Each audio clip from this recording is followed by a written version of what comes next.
William, welcome on board. Good to have you with us. Thank you. Thanks, Shadi. Great, William. So we want to make use of your varied experience. As I mentioned, you've worked with very large corporates. You've worked with startups, your own startup.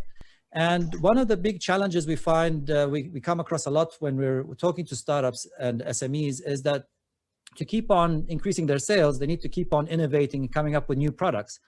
But what do I focus on? What do I start with? How do I put a product roadmap in place? We'd love to hear your advice, thoughts about that. And we'll take it off further when you give us some tips. Yes, absolutely. My pleasure.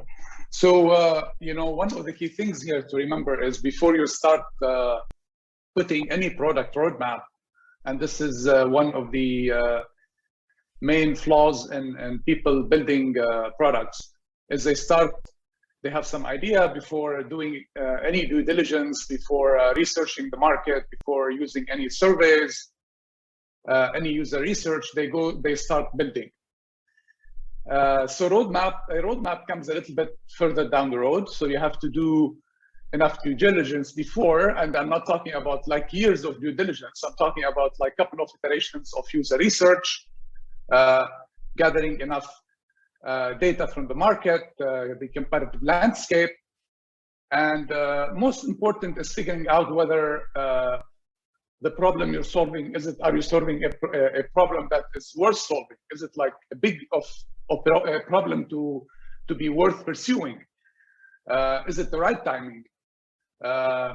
All those questions that you need to answer before you start building anything or even pursuing the idea. So you have to find why, the why basically, like why are we building this?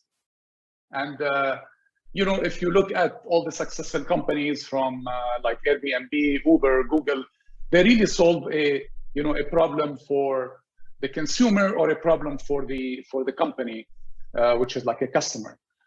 So it's really about going and then finding the pain points for a particular for a consumer or segment of the market. Same thing for the companies, and then solving those problems, finding a solution that is frictionless. Think of Uber, for instance. Uber, they built this app that allows you to go from point A to point B with a frictionless experience. So like with the click of a button, you can actually order a cab and then go from point A to point B. You have to enter only your credit card one time, and then every single time, just click and then everything is done for you. Same thing if you look at ordering a food and what, all those companies such as DoorDash and others have done similar experience, or again, frictionless experience and solving a problem for the consumer in this case. So again, initially do enough due diligence in order before you start building anything and before you're putting together any roadmap. And before you put a roadmap, you should do enough, like maybe a cycle of two or design, regardless of what method you use, such as design sprints or others.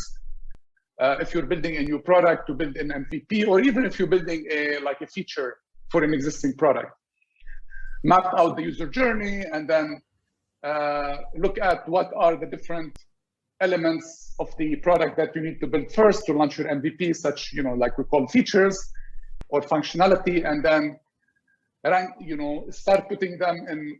This is your roadmap.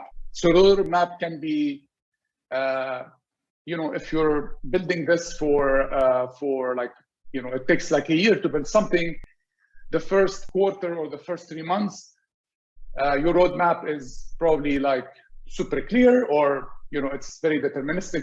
What's coming up in the roadmap in the next 3 months. And I would say sometimes like the first month is clear, like as you go further in the quarter, it's less clear, things can shift. Next quarter is a little bit less crisp, and so on and so forth.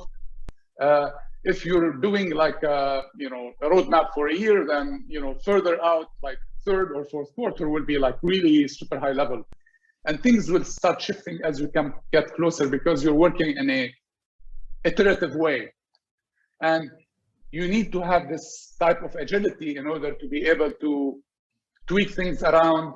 Otherwise, if you have like a rigid like waterfall approach, then you are going to shoot yourself in the foot.